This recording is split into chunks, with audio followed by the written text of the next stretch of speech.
Hey, everybody. Two boys, one brain cell. cell. I'm Joel Norton. I'm Chuck Beeson. And today, we're checking out a Patreon pick For Opeth. Ghost of Perdition. Shout out to Lost Motel. And this is off of Ghost Reveries. This dropped in 2005. Now, I've heard a lot about Opeth, but I've never checked anything out by them. So this could go One of two ways. one of two ways, probably. We'll see, I guess. And we got another 10-minute banger on our hands. Can't get away from them. Nope. They just keep flooding in. It's all right. We deserve a little bit of punishment. Wait, didn't we just go through the punishment last month? Yeah. Yep. And then new punishment this month? I think it's a reoccurring theme at this point. Oh. I mean, that's fair. if I was them, I'd do it too. Me too. All right, let's jump in and check this out. All right, let's do it.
Devil cracked the earthly shell, who told she was the one.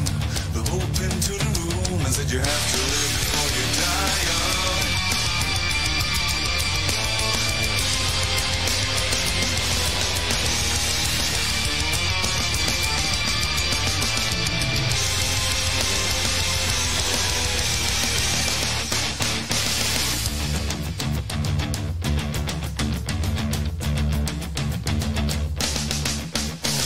Devil cracked the earthly shell, who told she was the one. The hope into the room and said you have to live before you die young.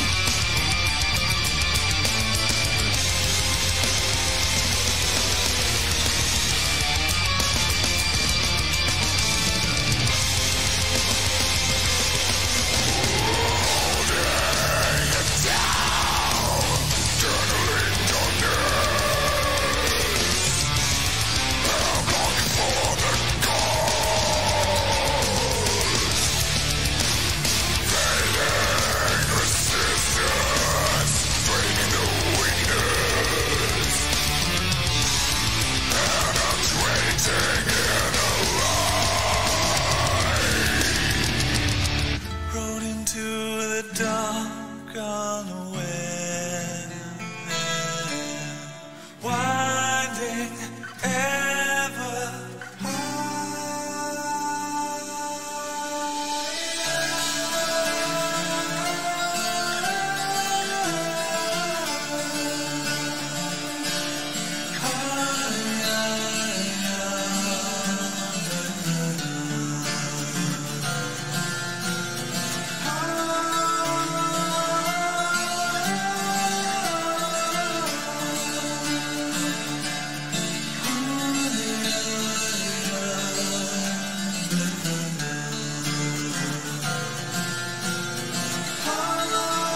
Halfway point. Interesting. Yeah. How many changes? My gosh. Yeah. I think I've heard 4 different vocals going on so far. So one thing, they might have tortured you with a 10-minute song, but you can't say there's a long intro. No, it was not. So they spoiled you there. Yep. And the vocals are, there's a lot of different vocal styles going on. Yeah. And all of them are pretty damn good too. Yeah. The first set of vocals. Mm-hmm. Yeah. Not your favorite, probably. Not my favorite, but I could definitely understand most of them. There were still a handful of lines that I'm like, I don't even know what you said. And the guitar work is insane on this. Oh yeah. That's really standing out to me as well. And I really like how some of the, like the last solo, I think it was, started going, and then the drums joined a little bit after it started. And I'm like, oh, all right. I'll be honest, I haven't really noticed a whole lot of the drums. Okay. Vocals and guitar are really popping for me. Yeah, I mean, But the instrumental changes plus the vocal changes, this has been swapped up so many times already. Oh, yeah. That I'm just like, I don't know what to expect going forward. Now that I think about it, I feel like I kind of struggled to understand, or not understand, but when I'm listening to music, I don't really ever notice the drums. I notice they're there and they help add to the music, but I don't ever. They don't ever pop for you. No, they don't really ever do much for me. And even like bass, like I don't really care much about bass. However, when there's a nice, like gnarly bass solo, I'm like, whoa, shit, I'll notice that. But I don't really notice when it's like mixing in the music a whole lot. Yeah, see, bass for me is one that I struggle with for sure. Mm-hmm. Just about the same. If there's a strong bass line that just stands really out, hear it pops, I could definitely catch it. But when everything's melding together to form the music, a lot of times the bass just leaves me. Okay. But it's usually either the drums or the guitar that pop. Really? Okay. All right. Yeah, honestly, this is not bad at all. Like, No. I'm actually, I'm enjoying it. Now, I guess we'll see by the end here if it's a little too long for my liking, but they're keeping it fresh. Oh yeah, with all the swap ups, change ups, whatever you want to call them, it's definitely stayed fresh. Yeah. Which is nice. Mm-hmm, for sure. Let's finish her out.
All right. Well, And the part I was laughing at, yeah, I was wondering what you were laughing the song went from super heavy to, like acoustic. to like acoustic. Yeah. And I'm like, I have no idea what's going on in this song at all. Like, lyrically, I'm lost. Yeah, I'm not 100% lyrically what's going on. Yeah, but the swap-ups and vocals make me feel like it's trying to tell, like, two sides okay, of something going on or multiple sides of something going on, but I don't know at all. sure. Yeah, with the lyrics, I'm not 100%, but obviously a little bit to do with the ghost mother. Yeah. Mother or ghost of a mother. Regardless, I was just really kind of just enjoying and kind of basking in the instrumental and the nice vocal changes. So I didn't really concentrate a whole lot on the lyrics. I could agree with that. I really don't have a whole lot of complaints for this except for it being so long. Yeah. That's it. The length definitely hurt it a little bit, in my opinion, especially with the second half because it was very instrumental oriented. Yeah. But the instrumentals were very solid regardless. Yes. Yeah. This song, to me, in my opinion, was definitely a really nice showcase for the band itself. Oh, yeah, absolutely. Because they showcased all sorts of different variety Styles and talent. and They're all over the place, and I like that aspect of it. mm-hmm. But overall, as a song, I felt like it was, I don't know. I don't really know how to explain it. It was just not. It didn't do it for you? Not really. Okay. So I enjoyed it. Yeah. The only issue I have is the length, and I think in casual listening, I would get bored about halfway through, just being honest, and probably would skip. Yep, I agree. Because typically when I'm in casual listening, I just kind of want something, every 3-4 minutes. Swap up. 6, whatever, that's fine. That's But part of the reason I I like keep the my- blend. Yeah, that's why I keep my playlist all the genres in one and just let it ride because I get a big swap up sometimes. Absolutely. Now, that being said, this does have a place in a playlist for me. And while I'm not in casual, I think this would be great in my writing playlist because I'm paying attention to the music while I'm writing, but it kind of helps me get into a zone. Yeah. And like the length wouldn't affect me. Right. And I enjoy almost everything about the song. I love the screams, especially in the beginning there, like those vocals that you weren't a giant fan of. Right. I love that. You can still understand what he's saying, but it still sounds really crisp. The instrumental is really solid. There's a nice swap up of that it goes from vocals, singing to the space of instrumental back to singing, but none of those spaces are out too long where I get bored of the instrumental. Agreed. Because I'm not an instrumental person. So I really don't have any complaints here on that front. Legitimately, it just would be the length and casual listening that would affect my, like I said, I guess I don't have ADHD, but that I guess in that way, I guess it kind of feels like it a little bit. I mean, I get it. You know what I Makes mean? sense. Yeah. I mean, the swap ups definitely help it keep a little more fresh. Yep. But I definitely want to know more about what's going on with it. But I mean, it's not my style. No, se. it's absolutely not your style. Now, where are you going rating wise? I'll let you lead that. All right. Rating wise, I'm going to go with a 5.8, and I'm not going to add it to a playlist. No playlist. Like, I definitely think, like, mad props to the band for just the swap ups and the style changes and the talent that it takes to showcase that. Just not my style. Yeah, fair enough. For me, I'm going to go with a 7.1. Yep. I enjoyed it. And while it's not going to go in a casual list for me, it will go in my, like I said, writing list or possibly in a one of my like heavier metal lists that I do have. But I just don't listen to that as much as my, like, I have like a favorites list and a couple other lists that I'm mainly listen to. Right. So it will go in some lists, but yeah, that's where I'm kind of sitting here. I think they did really good here. I'm not gonna lie, I was really nervous going into this just because I've heard a lot about this band, and I have a tendency to have some outtakes. So yeah, that's fair. yeah, it's like the reviewer's bane. You get outtakes no matter what. You can't win. Yeah. You're gonna have some. Yeah. So I was like, oh God, is this going to be one? But it's very fair. Yeah. But that's all I got on this. You got anything else? Nothing. All right. Well, we are two boys. We have one brain cell. My name is Chuck Beeson, and this is Chill Morning. And if you liked our video, go ahead and hit that like button. But most importantly, don't forget to vote for that brain cell in the comments. Yes. Outside of that, have a wonderful evening. Out.